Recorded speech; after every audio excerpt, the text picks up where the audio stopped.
શુભ પ્રભાત, નમસ્કાર મારા વાલા વિદ્યાર્થી મિત્રો, કેમ છો બધા? मज़ाમાં ने? Welcome back to Gujarati class. तो आज हम वापस मिले हैं हमारे गुजराती क्लास में। तो हमने लास्ट वीडियो में क्या हम सीख रहे थे? चैप्टर नंबर 6 एकतानु बळ, बराबर, भाग 2।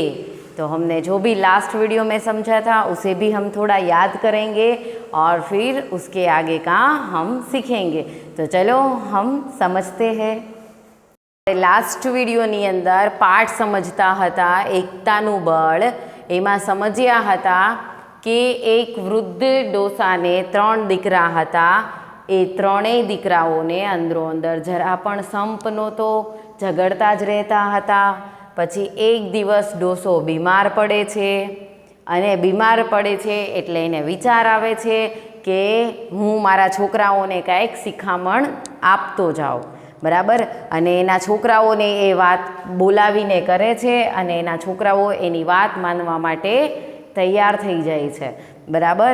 अने डोसो ए वात ने लईने खुश पण थाय छे, बराबर। तो आपणे आगळ हवे समझिए।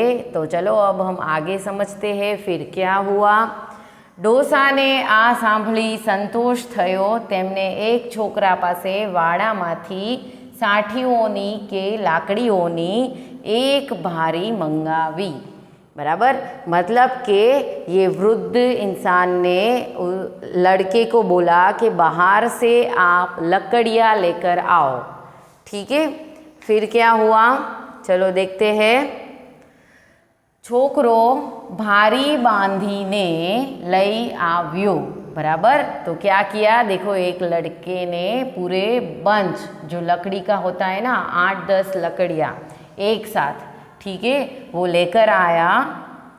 एटले डोसाए छोकराओने कह्यु, तमे त्रणेय वारा फरती आ भारी ने वच्चे थी भांगी दो।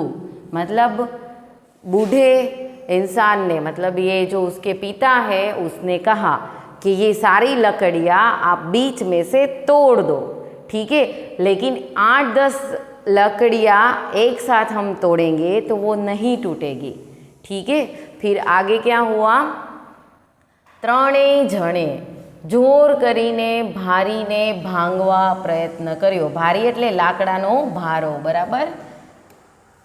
एक साथे जे भारो होय छे ते भांगवानो प्रयत्न एटले कोशिश कर्यो, पण ते भांगी न शक्या।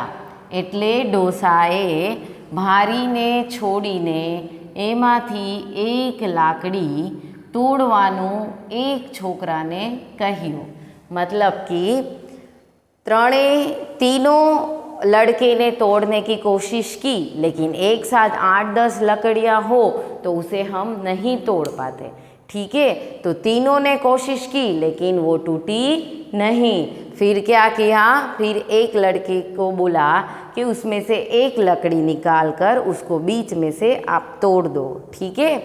फिर क्या हुआ, छोकराए तरत ज ए लाकड़ी ने वच्चे थी भांगी नाखी। मतलब आपको चित्र में दिख रहा है ना, देखो, तीनों लड़के ने एक एक लकड़ी हाथ में पकड़ी है और बीच में से तोड़ दी है। एक लकड़ी हो तो हम उसे आसानी से तोड़ सकते हैं, है ना, लेकिन एक साथ 8-10 लकड़ियाँ हो तो हम उसे बीच में से नहीं तोड़ सकते, ठीक है। चलो अब आगे बढ़ते हैं। छोकराओए कह्यु, पिताजी तमे आवुं शा माटे करावो छो? तेज अमने समझातुं नथी। तो तीनों लड़के ने क्या कहा कि पिताजी आप ऐसा क्यों हमारे पास करवा रहे हो, ये हमें समझ में ही नहीं आ रहा है, ठीक है। फिर छेवटे डोसा बोलिया, जुओ, आ भारीनी साठीओ ज्यां सुधी भेगी हती त्यां सुधी एने कोई तोड़ी शक्यो नहीं, बराबर। तो पिताजी ने क्या समझाया कि देखो बेटा, जब तक ये जो लकड़ी की भारी एक साथ थी तब उसे कोई तोड़ नहीं पाया, है ना। लेकिन પણ છૂટી પડી કે તરત જ તૂટી ગઈ. એ જ પ્રમાણે તમે ત્રણેય ભાઈઓ ભેગા હશો, સંપીને સાથે રહેશો તો તમારું બળ ઘણું વધી જશે. પણ અંદરો અંદર ઝઘડીને છૂટા પડી જશો તો તમારું બળ ઘટી જશે અને તમે પાયમાલ થઈ જશો, એટલે બરબાદ થઈ જશો. બરાબર. तो पिताजी ने क्या समझाया कि देखो, जब ऐसी लकड़ी की जैसे ही अगर आप लोग भी साथ में मिलजुल कर रहोगे तो आपको भी कोई तोड़ नहीं पाएगा, लेकिन आप ऐसे झगड़ोगे तो फिर क्या होगा, आपकी शक्ति भी कम हो जाएगी, आपका बल भी कम हो जाएगा.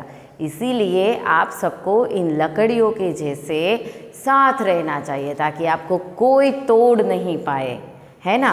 तो बहुत ही अच्छा मैसेज दिया है हमें, तो हमें भी इसमें से बहुत कुछ सीखने को मिल रहा है. तो ત્રણેય દીકરાઓએ સંપીને રહેવાની પિતાને ખાતરી આપી. ડોસાના મોં પર આનંદ છલાયો, मतलब आनंद आव्यो. बराबर. तो तीनों लड़के ने उसे प्रॉमिस किया कि अब हम मिलजुल कर रहेंगे, झगड़ेंगे नहीं. ठीक है. तो हमें भी सबके साथ मिलजुल कर रहना चाहिए.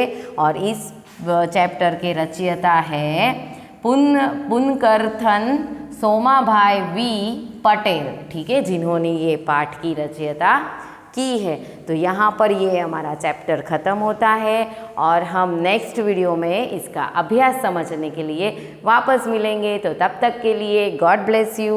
आवजो.